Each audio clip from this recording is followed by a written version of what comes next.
बिस्मिल्लाहिर्रहमानिर्रहीम। The blank page official में आपको खुशामदीद कहते हैं। अगर आप नए हैं इस चैनल पर तो सब्सक्राइब ज़रूर करिएगा और बेल आइकन को प्रेस करना ना भूलिएगा। मित्रों, कुछ रोज़ पहले बांग्लादेश ने अपनी Indo Pacific strategy outlook reveal किया है और उसके अंदर उन्होंने बताया है कि हम इंडो पैसिफिक स्ट्रेटजी को किस तरह से देखते हैं और हमारा क्या विजन है इस हवाले से। ना ये एक सवाल पैदा हो रहा है और बहुत सारे लोग वैसे पूछ भी रहे हैं, मेरे से भी बहुत सारे लोगों ने ये पूछा कि भाई इंडो पैसिफिक स्ट्रेटजी तो अमेरिकन कॉन्सेप्ट है, वेस्ट वालों का है ना। उन्होंने यानी देखे ना, कंटेनमेंट ऑफ चाइना का कॉन्सेप्ट इमर्ज हुआ तो वहीं से उसी वक्त ये भी सामने आया है इंडो पैसिफिक स्ट्रेटजी। पहले तो ये नाम भी नहीं सुनते थे, तो ये अमेरिकन जो कि कॉन्सेप्ट है तो बांग्लादेश इससे दूर ही रहता है, क्या ज़रूरत थी अपना आउटलुक बताने की। ये बहुत सारे लोगों ने मुझसे पूछा, लेकिन मेरा ये ख्याल है, मेरा ये ओपिनियन है असल में कि बड़ा ज़रूरी था, इसकी बहुत ज़्यादा नीड थी। और अगर आप बांग्लादेशी डिप्लोमेट से पूछें ना तो वो आपको बताएंगे कि उनके ऊपर कितना ज़्यादा आलमी दबाव है दो कैंप्स की तरफ से। एक तरफ से उनको अमेरिका और उसके इत्तेहादी तंग कर रहे हैं, प्रेशराइज कर रहे हैं कि आप हमें फैसिलिटेट करें इस रीजन के हवाले से, हमारे जो ऑब्जेक्टिव्स हैं वहाँ पर हमें फैसिलिटेट करें, असिस्ट करें। दूसरी तरफ से चाइनीज़ उनको कह रहे होते हैं कि अमेरिका के वो जो डिज़ाइंस हैं जो कि हमारे ख़िलाफ़ है उनसे दूर रहिएगा। तो दोनों तरफ से बांग्लादेश के डिप्लोमेट्स के ऊपर दबाव आ रहा था इंडो पैसिफिक स्ट्रेटजी के हवाले से। एक तरफ अमेरिकन कह रहे थे इसके अंदर आ जाएं। बाय द वे ये भी मैं आपको बता दूं कि ये जो आउटलुक रिवील किया है ना बांग्लादेश ने इंडो पैसिफिक स्ट्रेटजी का, इससे पहले अमेरिका के टॉप डिप्लोमेट्स एक ड्राफ्ट देकर गए थे। आपको याद होगा कि ड्राफ्ट इनको देकर गए थे स्टडी करने के लिए, उसको बाकायदा स्टडी किया है बांग्लादेश ने। काफ़ी डिटेल में इनके जो डिप्लोमेट्स हैं उन्होंने कई महीने इसके ऊपर सर्व किए और बाकायदा इसको उन्होंने पढ़ा है, रिसर्च किया है, सब करके और बाद में ये जो इंडो पैसिफिक स्ट्रेटजी आउटलुक है बांग्लादेश ने अपना रिवील किया है। तो दोनों तरफ से इनके ऊपर दबाव आ रहा था, इसलिए ज़रूरी था कि बांग्लादेश अपना प्रिंसिपल स्टांस जो है ना इस स्ट्रेटजी के हवाले से वो बताए दुनिया को कि वो किधर खड़े हुए हैं। मतलब इस वक्त अगर आप देखें, चाइनीज़ के लिए भी कंफ्यूजन, अमेरिकन के लिए भी कंफ्यूजन कि बांग्लादेश का प्रिंसिपल स्टांस क्या है। तो दोनों बड़ी फोर्सेस को बताना ज़रूरी था कि what Dhaka actually wants from Indo Pacific strategy और ये उसको किस तरह से देख रहे हैं, किस नज़र से देख रहे हैं। और मैं आपको ये बता दूं कि आने वाले दिनों में, ये तो अभी हम 2023 में खड़े ना, अगर आप 2-3 साल बाद देखिएगा आप कहेंगे कि this was one of the best thing that Bangladesh did in 2023, ये जो आउटलुक रिवील किया है। क्योंकि प्रेशर मजीद बढ़ने वाला है, प्रेशर मजीद बढ़ने वाला है आने वाले दिनों में। जब ये कोल्ड वार पीक पे पहुंचेगी तो और भी जो मुल्क हैं, जापान जैसे मुल्क और 2-3 और मुल्क ऐसे होंगे जो कि कोर इंटरेस्ट रखते हैं इस रीजन के अंदर, वो और भी ज़्यादा इनके ऊपर दबाव डालेंगे कि you have to join our Indo Pacific plans. तो मजीद इसके अंदर प्लेयर्स जो है ना आने वाले दिनों में आपको ऐड होते हुए नजर आएंगे। सिर्फ अमेरिका और चाइना और इंडिया तक ये बात नहीं रहेगी, ये मजीद इसके अंदर जो है ना और भी प्लेयर्स आपको इन होते हुए नजर आएंगे। जापान तो खास तौर पर इंपॉर्टेंट है। आप देखिए ना जापान के साथ कैसे कुर्बतें बढ़ रही हैं बांग्लादेश की, आप देख रहे हैं जापान बढ़ा रहा है।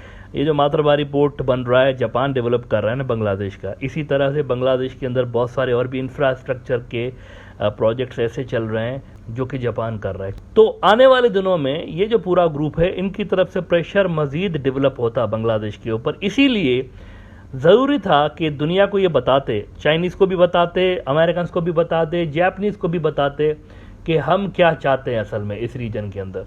और अगर हम बात करते हैं इंडो पैसिफिक स्ट्रेटजी की तो उसको हम किस नज़र से देखते हैं, इसका नाम ही देखिए ना, इंडो पैसिफिक स्ट्रेटजी आउटलुक।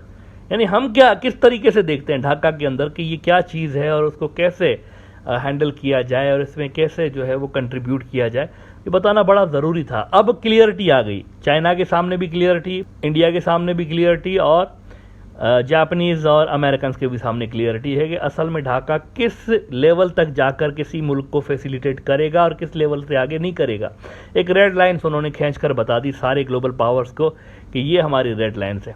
और इसके अंदर क्लियरली उन्होंने जब ये चीज़ मेंशन कर दी ना, love for all malice for none, तो इसके अंदर दो चीज़ें की हैं बेसिकली उन्होंने। एक तो उन्होंने इंडो पैसिफिक स्ट्रेटजी के अंदर रोल प्ले करने के लिए विलिंगनेस दिखा के अमेरिकन को खुश कर दिया।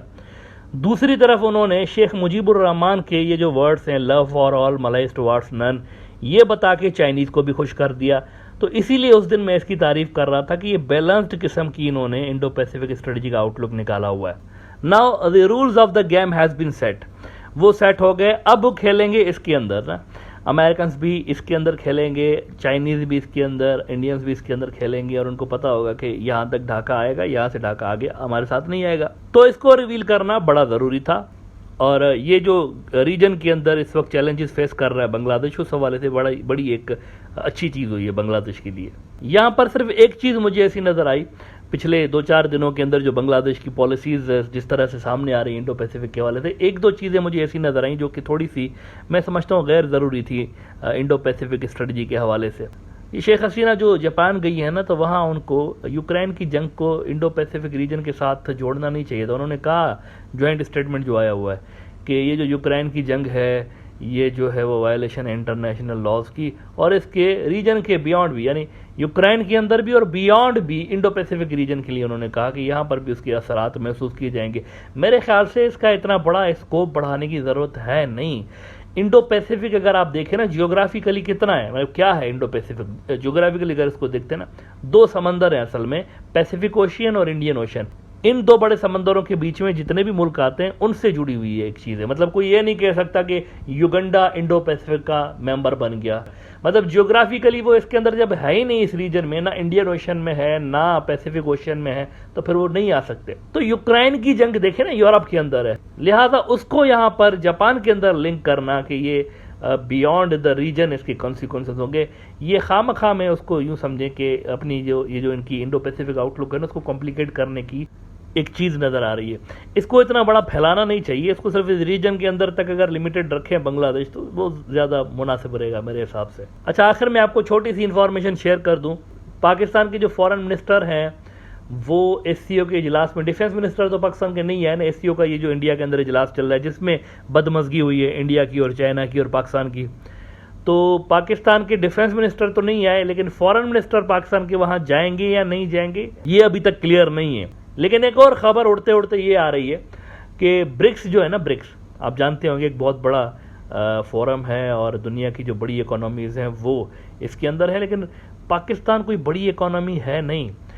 लेकिन खबरें कुछ ये रिपोर्ट हो रही हैं पाकिस्तानी मीडिया आउटलेट्स के अंदर कि ब्रिक्स के अंदर शायद पाकिस्तान को इंक्लूड कर लिया जाए, अभी नहीं लेकिन कोई 1-1.5 साल के अंदर अंदर हो सकता है पाकिस्तान भी ब्रिक्स का मेंबर बन जाए। हालांकि पाकिस्तान की इकोनॉमी उस लेवल की है नहीं कि ब्रिक्स को पाकिस्तान की ज़रूरत पड़ जाए, लेकिन स्ट्रेटेजिक रीजंस की वजह से पाकिस्तान को ब्रिक्स में शामिल किया जा सकता है। चाइना और रशिया जो हैं ये लीडिंग रोल प्ले कर सकते हैं इस हवाले से। ये खबरें आ रही हैं कि पाकिस्तान को ऐड करने की कोशिश हो रही है वहाँ पे।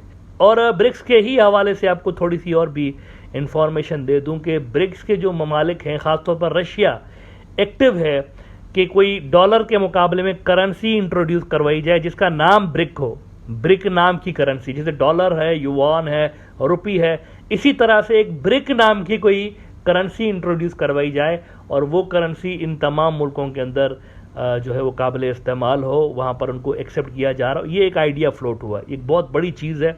अगर ब्रिक करेंसी आती है और इन तमाम ममालिक में, चाइना में, इंडिया में, रशिया में, अगर वो उसको इस्तेमाल करने की इजाज़त देते हैं और एग्री कर लेते हैं, तो ये बहुत बड़ा एक वाक़या होगा और दुनिया पे डॉलर की जो डोमिनेंस है वो मज़ीद कमज़ोर हो जाएगी। अभी ये इनिशियल आइडिया है और कुछ महीने मज़ीद लगेंगे इसको क्लियर होने में, लेकिन ये कहीं ना कहीं आइडिया फ्लोट किया गया है कि ब्रिक नाम की कोई करेंसी इंट्रोड्यूस करवाई जाए।